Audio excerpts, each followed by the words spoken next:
তখনই রুমের ভিতরে প্রবেশ করলো কেউ। সানিম ফাইল থেকে মাথা তুলে সামনে তাকিয়ে অবাক হয়ে পড়ল। আপনি? সামনে দাঁড়িয়ে থাকা লোকটা মুচকি হেসে বলে, জি ম্যাডাম, আমি। আপনার সাথে আজ মিটিং ছিল আমার, সেটা হয়তো ভুলে গেছেন। সানিমের মনে পড়ে যায় হায়দার গ্রুপের সাথে তার একটা মিটিং ছিল, বাট এটা বুঝতে পারেনি লোকটা এমপির ছেলে। সানিম মুচকি হেসে বলল, বসুন। কাজের চাপে মাথা থেকে বের হয়ে গিয়েছিল। It's okay. আপনি কি চা নেবেন নাকি কফি? আপাতত কপি হলেই ওকে। সানিম ম্যানেজারকে ফোন করে বলল 2 কাপ কফি পাঠিয়ে দিতে। কিছুক্ষণ পর একটা ছেলে এসে কফি দিয়ে গেল। সানিম হায়দারের দিকে কফির মগ এগিয়ে দিয়ে বলল, নিন কফি খান। আমি হাতে কাজটা শেষ করে মিটিং শুরু করব। ওকে, সমস্যা নেই। সানিম ফাইলগুলো দেখতে ব্যস্ত হয়ে পড়ল, আর হায়দার সে তো সানিমকে দেখতে ব্যস্ত, মুগ্ধ দৃষ্টিতে তাকিয়ে আছে। সানিমকে দেখার জন্য মিটিং টাইমের আগে এসেছে হায়দার, সাথে কাউকে আনেনি। হায়দারের সাথে আরও একবার দেখা হয়েছিল সানিমের, সেটাও অনাকাঙ্ক্ষিতভাবে। বাড়ি আসার পথে হঠাৎ করেই বাইকে তেল শেষ হয়ে যায়। আশেপাশে কোনো দোকান বা বাড়ি ছিল না। সেই পথ দিয়ে কাজ শেষ করে বাড়ি ফিরছিল হায়দার। মাঝপথে একটা মেয়েকে দাঁড়িয়ে থাকতে দেখে সেও বাইক থামিয়ে জিজ্ঞাসা করে, এক্সকিউজ মি। কারো কথা শুনে সানিম পাশে তাকিয়ে দেখে একটা ছেলে। সানিম প্রথমে ছেলেটাকে দেখে ভ্রু কুঁচকে তাকালো। সানিমের তাকানো দেখে হায়দার হাসল, তারপর বলল, এই যে ম্যাডাম, এইভাবে তাকাবেন না। আমি কোনো ডাকাত বা ছিনতাইকারী নই। কাজ শেষ করে বাড়ি ফিরছিলাম, হঠাৎ একটা মেয়েকে দেখে অবাক হই। এত রাতে এই নির্জন জায়গায় কি করে? ভাবলাম হয়তো বিপদে পড়েছে, এই ভেবে এগিয়ে এসেছি। সানিম নিজের চোখ মুখ স্বাভাবিক করে বলল, হঠাৎ করেই বাইকের তেল শেষ হয়ে যায়। আশেপাশে কোনো দোকানপাট নেই, কিছুই নেই। আসার সময় চেক করা হয়নি, তাই এমন বিপদে পড়তে হলো। চাইলে ড্রাইভারকে গাড়ি নিয়ে আসতে বলতে পারতাম, কিন্তু অলরেডি একটা বেজে গেছে, তাই আর ফোন দিইনি। বুঝতে পেরেছি, ওয়েট। হায়দার সানিমকে ওয়েট করতে বলে নিজের গাড়ির কাছে যায়। একটা বোতল হাতে ফিরে এসে বলল, এই নিন, আশা করি এতে হয়ে যাবে। সানিম ভ্রু কুঁচকে বলল, আপনি কোথায় তেল পেলেন? আমি এক্সট্রা 1 লিটার তেল সব সময় নিজের সাথেই রাখি, কারণ বলা তো যায় না কখন কাজে লেগে যায়। এই যে দেখেন না, আজ আপনার বিপদে লেগে গেল। সানিম বোতলটা নিয়ে ট্যাঙ্কিতে তেল ঢেলে নিল। সানিম বাইকে উঠে বাইক স্টার্ট দিয়ে বলল, আমায় হেল্প করার জন্য থ্যাঙ্কস। কখনো যদি সম্ভব হয় তাহলে আমিও আপনায় হেল্প করব। তোলা রইল। অবশ্যই, তাহলে যাওয়া যাক। ঢাকার দিকেই তো যাচ্ছেন, হুম। তাহলে একসাথে যাওয়া যাক। অবশ্যই। বর্তমান বসে বসে এসবই ভাবছিলেন হায়দার। সানিমের কোনো দিকে খেয়াল নেই। একটু পরপর হাতে থাকা ঘড়ির দিকে তাকাচ্ছে, তো আবার ফাইল চেক করছে। হায়দারের বেশ লাগছে সানিমকে। হায়দারের ইচ্ছে করলো সানিমের গাল দুটো টেনে দিতে, কিন্তু সবসময় সব ইচ্ছে পূরণ হয় না। নিষিদ্ধ জিনিসের প্রতি মানুষের আগ্রহটা বরাবরই বেশি। হায়দার গালে হাত দিয়ে এক দৃষ্টিতে তাকিয়ে আছে সানিমের দিকে। হায়দার মনে মনে বলল, এইভাবে সারা জীবন তাকিয়ে থাকলেও মন ভরবে না আমার। মন চাই শুধু তাকিয়েই থাকি। কি আছে ওই মুখে? এত কেন ভালো লাগে? মাঝে মাঝে খুব ইচ্ছে করে তোমাকে বুকের মাঝে লুকিয়ে রাখতে, যাতে কেউ তোমাকে আর আমার থেকে কেড়ে নিতে না পারে। আচ্ছা, কি নামে ডাকবো তোমাকে? কেশবতী, মায়াবতী, ধ্বংসবতী, তিলবতী, নাকি বনবিড়াল? আজ থেকে তোমাকে আমি বনবিড়াল বলেই ডাকবো। তোমার চোখের চাহনি, রাগী দৃষ্টি সব কিছু আমাকে ঘায়েল করেছে, বনবিড়াল। সানিমের দিকে তাকিয়ে এসব ভাবছে আর মুচকি মুচকি হাসছে। সানিম কাজ শেষ করে হায়দারের দিকে তাকিয়ে দেখে তার দিকে তাকিয়ে আছে গালে হাত দিয়ে, মুচকি মুচকি হাসছে আর কি যেন ভাবছে। সানিম ভ্রু কুঁচকে তাকালো। চোখের সামনে হাত দিয়ে ইশারা করলো। তারপরও কোনো সারা শব্দ নেই। সানিমের এবার রাগ হলো, তাই টেবিলের উপর পেনটা একটু জোরেই রাখলো। শব্দ শুনে হায়দারের ঘোর কাটল। সামনে তাকিয়ে দেখে সানিম কেমন রাগী চোখে তাকিয়ে আছে। হায়দার একটা হাসি দিয়ে বলল। কাজ শেষ আপনার? সানিম গম্ভীর কণ্ঠে জবাব দিল। হুম। তাহলে মিটিং শুরু করা যাক। করাই যায়, বাট এখানে না। হায়দার অবাক হয়ে প্রশ্ন করল। তাহলে কোথায়? সানিম গম্ভীর কণ্ঠে জবাব দিল। সেই দিনের জন্যে এক কাপ কফি তো খাওয়াই যায়, তাই না? কফি খেতে খেতে মিটিংটা না হয় করলাম। হায়দার তো মনে হয় আকাশ থেকে টুপ করে পড়ল। এতটাও আশা করেনি সে। মনে মনে খুশি হলো হায়দার। খুশিটা মনের ভিতরে চেপে রেখে বলল। তাহলে বলেন কোন রেস্তোরাঁয় যাবেন? সামনে একটা ক্যাফে আছে, সেখানে যাওয়া যাক। শিওর। সানিম উঠে বাইরের দিকে হাঁটা ধরল, সাথে হায়দারও। হায়দার বাইক নিয়েই আসছিল। সানিম বাইক নিয়ে বের হলো। হায়দার ও সানিমকে ফলো করলো। জান ক্যাম্পাসে গম্ভীর মুখে বসে আছে। মেহমেদ সাবাস হাজার জিসান মেহমেদ সাবাস হাজার জিজ্ঞেস করেও কোনো কথা বের করতে পারেনি। আসার পর থেকে চুপ করে বসে আছে। এবার সাবাস বিরক্ত হয়ে বলল। কি হয়েছে বলবি তো, না বললে বুঝবো কেমনে? তখন থেকে চুপ করে আছিস, কোনো কথা বলছস না। সমস্যাটা কি তোর? সাবাস নিজের রাগটাকে কন্ট্রোল করতে না পেরে গালি দিয়ে বসলো। এই বালটার সাথে কথা বলাই বেকার, চল তো এখান থেকে। মেহমেদ সাবাসের কথায় পাত্তা না দিয়ে জানের হাত ধরে টেনে নিয়ে যেতে লাগলো। সাবাসকে ইশারা করলো। সাবাস দীর্ঘশ্বাস ফেলে ওদের সাথে গেল। জানকে নিয়ে মেহমদ একটা নিরিবিলি ক্যাফেতে ঢুকলো। কলেজের সামনে ক্যাফেতে এখন ভিড় বেশি, তাই সেদিকে যায়নি। মেহমদ জান আর সাবাসকে নিয়ে ক্যাফের ভেতরে গিয়ে একটা কর্নারে বসে পড়ল। ক্যাফেতে মানুষ খুব কম। একপাশে কর্নারে দুজন বসে আছে, আর মাঝের টেবিলে তিনজন বসে আছে। তারা গিয়ে ডান পাশের মাঝে বসল। মেহমদ বুঝেছিল জান বাড়ি থেকে খাবার না খেয়েই বের হয়েছে, তাই মেহমেদ খাবার অর্ডার করল। জানের কোনো কিছুই ভালো লাগছে না। সব কিছু কেমন অসহ্য লাগছে। কারোর সাথে কথা বলতেও ইচ্ছে করছে না। সামনে থাকা ওয়াটার বোতল থেকে পানি গ্লাসে ঢেলে নিয়ে মুখের সামনে ধরল খাওয়ার জন্য, বাট খাওয়া হলো না। হঠাৎ চোখ যায় কয়েক টেবিল আগে সামনে বসে থাকা ছেলে মেয়ের দিকে।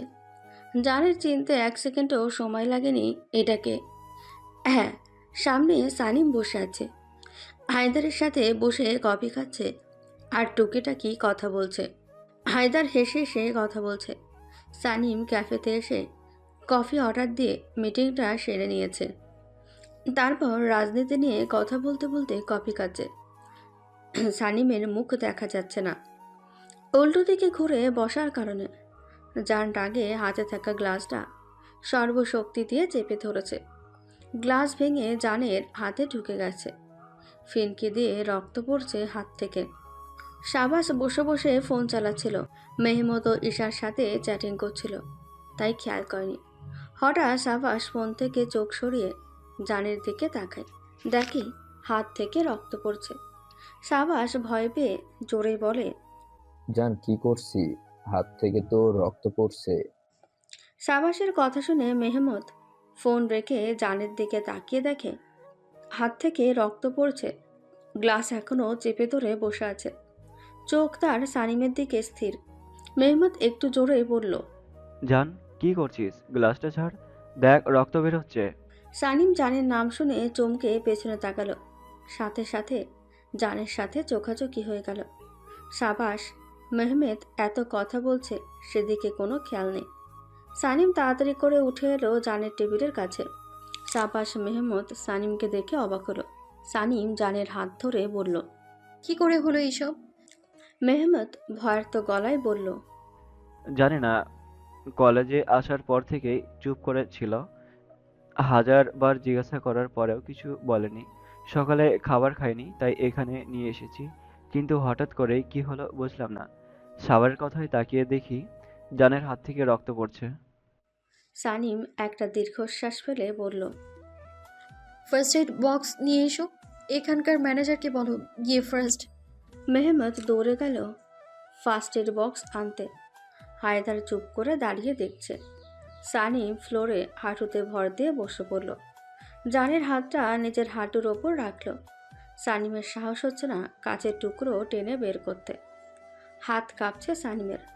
হায়দার তা দেখে বলল, আপনি সরুন ম্যাডাম, আমি কাছের টুকরোটা বের করে দিচ্ছি। সানিম গম্ভীর কণ্ঠে বলল, লাগবে না, আমি পারবো। আপনার হাত কাঁপছে তো? সানিম আর কোনো উত্তর দিল না। জানের রাগ হলো, তাই সে হাত টান দিয়ে সরিয়ে নিল। সানিম যতবার হাত টান দিয়ে কাছে আনছে জান ততবার সরিয়ে নেয়।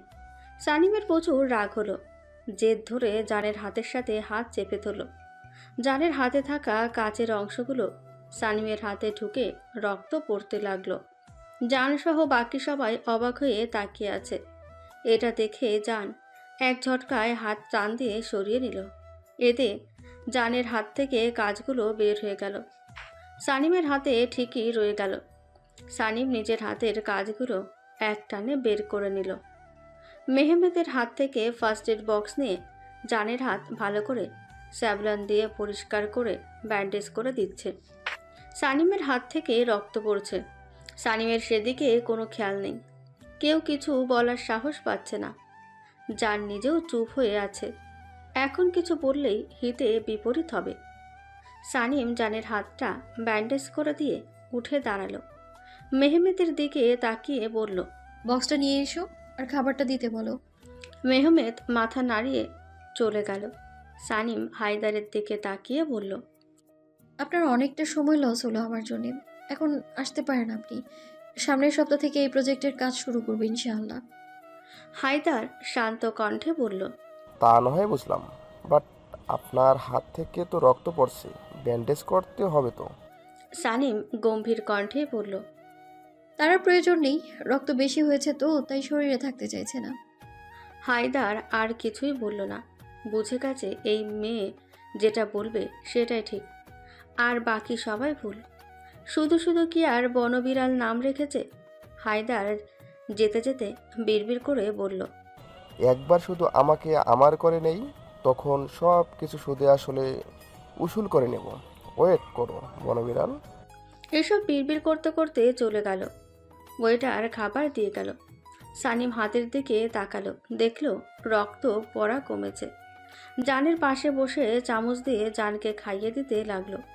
জানও সানিমের দিকে তাকিয়ে ভদ্র বাচ্চার মতো চুপচাপ খেয়ে যাচ্ছে। জান সানিমের দিকে তাকিয়ে মনে মনে বলল, সানশাইন, তুমি আমার ব্যক্তিগত চাঁদ। তোমাকে ছুঁয়ে যাওয়া বাতাসকেও আমি হিংসা করি। সেখানে তুমি একটা ছেলের সাথে বসে কথা বলছো, এটা আমি কিছুতেই মানতে পারবো না।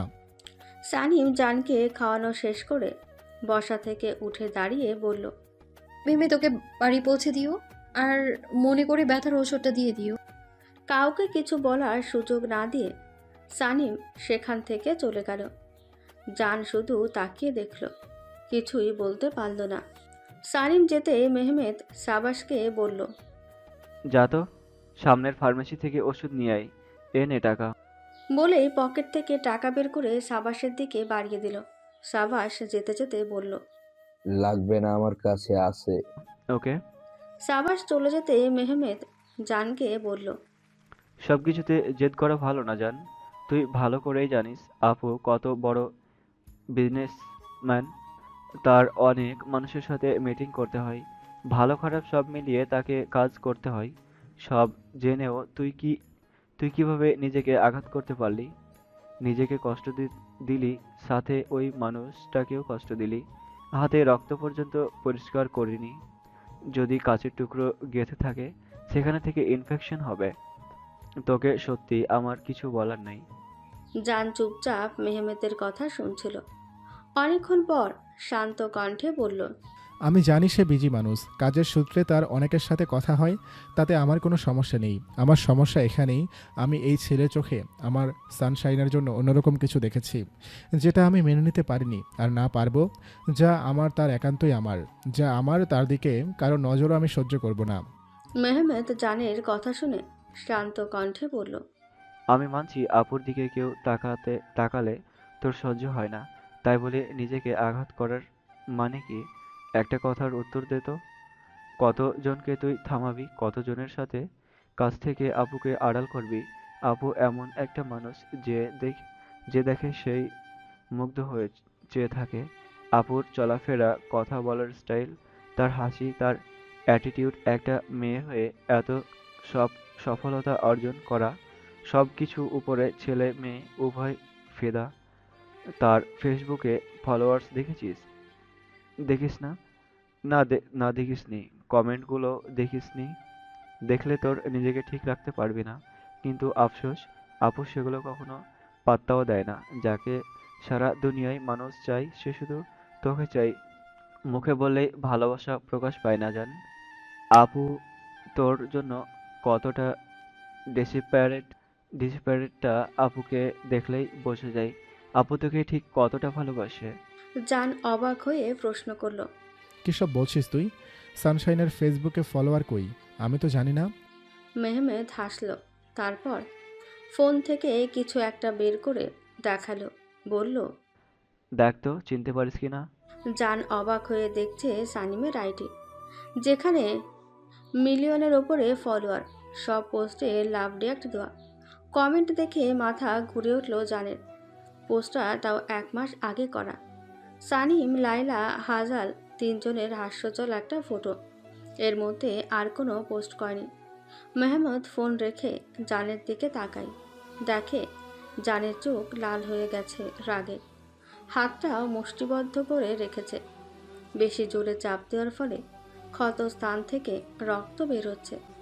মেহমেদের নিজের গালে নিজেরই থাপড়াইতে ইচ্ছে করছে। মেহমেদ জানকে শান্ত করার জন্য বলল, জান তুই কিন্তু আবারও ভুল করছিস। দেখ, হাত থেকে রক্ত পড়ছে। ভুলে যাস না আপু তোর বিয়ে করা বউ। আইনিভাবে তো ধর্মীয়ভাবে চাইলেও এটা আপু অস্বীকার করতে পারবে না। আপুর আড়ালে হোক আর যেভাবেই হোক বিয়েটা সত্যি হয়েছে। তাই আমি তোকে বলবো যেভাবেই হোক বিয়েটাকে তুই সবার সামনে নিয়ে আসার চেষ্টা কর। বাড়ির মানুষের মনোভাব বোঝার চেষ্টা কর।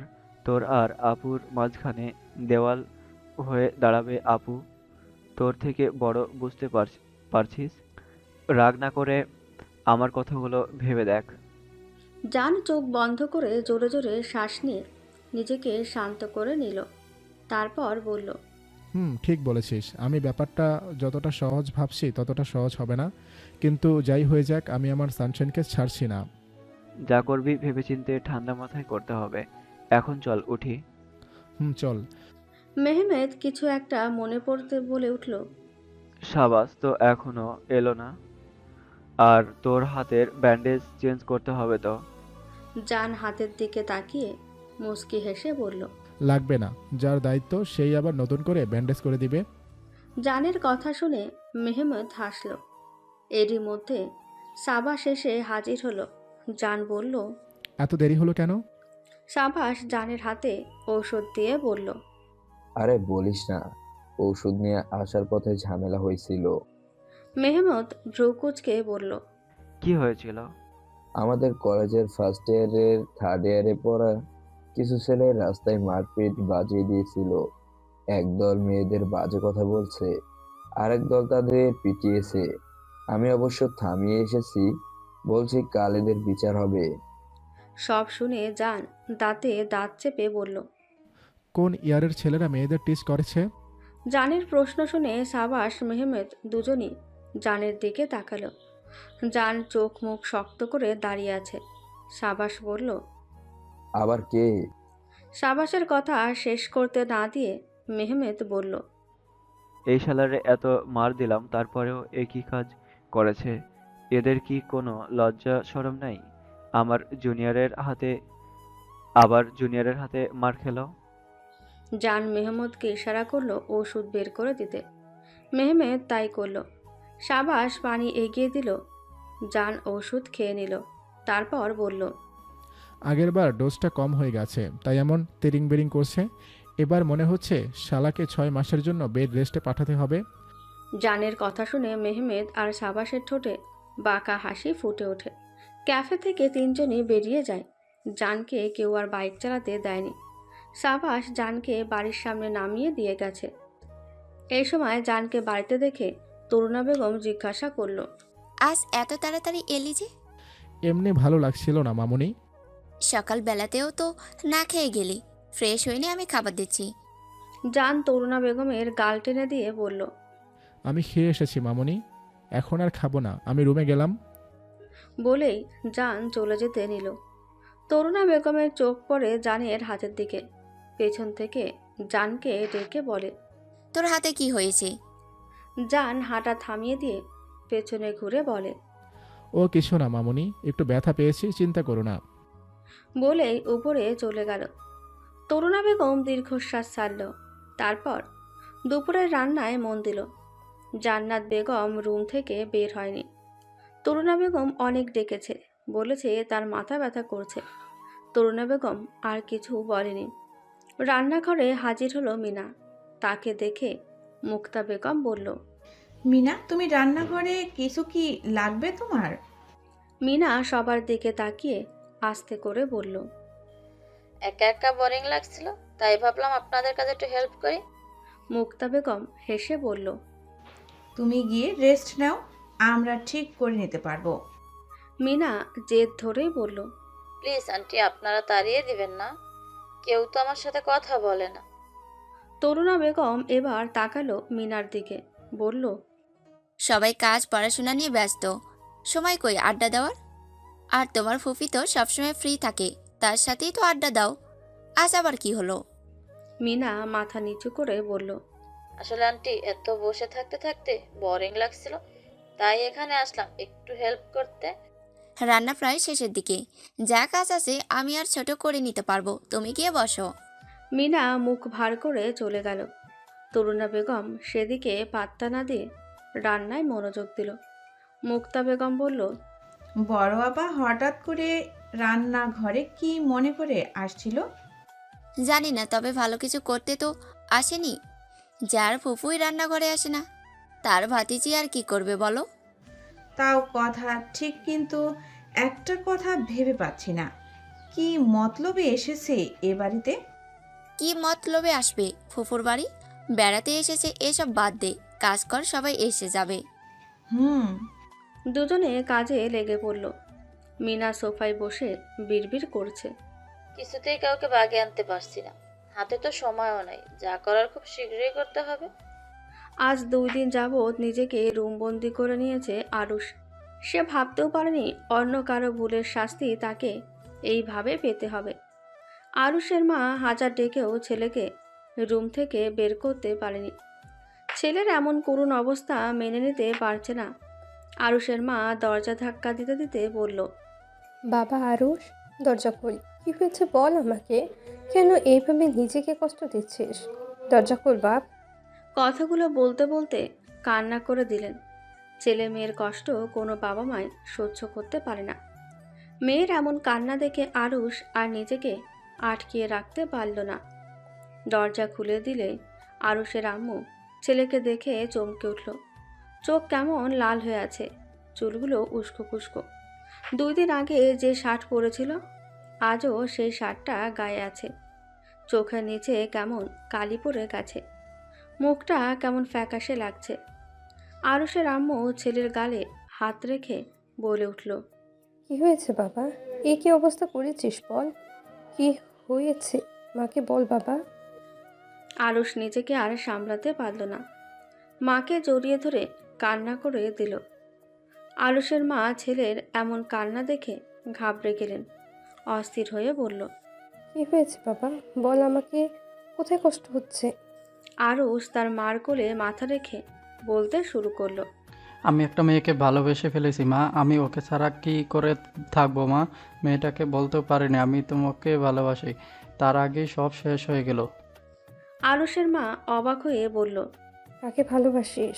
আর কি শেষ হয়েছে? সব খুলে বলতো। আমি খানবাড়ির আফাজ খানের মেয়েকে ভালোবাসি মা। আমিনা বেগম চমকে গেলেন ছেলের কথা শুনে। আমিনা বেগম শুকনো ঢোক গেলে বলল, একবার জানতে পারলে জানে মেরে দিব। তুই আর মেয়ে খুঁজে পেলে না? সানিম আপু আমাকে তুলে নিয়ে গিয়েছিল, আমাকে বলল আমি যেন তার বোনের দিকে ফিরেও না তাকাই। প্রথম তাই কিছু বলিনি, দ্বিতীয়বার জান নিয়েও ফিরতে দিবে না। কেন মা বলো, কেন এসব বললো? কি এমন শত্রুতা আমাদের সাথে খানবাড়ির? কেন তারা আমাদের এত ঘৃণা করে?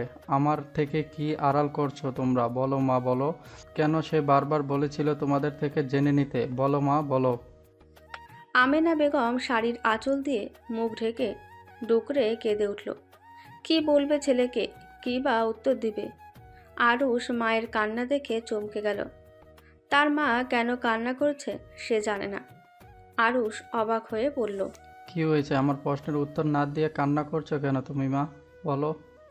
আরুষের মা রুম থেকে বের হয়ে যেতে যেতে বলল, আমি তোকে কিছু বলতে পারবো না। ভুলে যা তুই খানবাড়ির মেয়ের কথা। তোকে কিছুতেই মেনে নিবে না। আমি তোকে হারাতে পারবো না।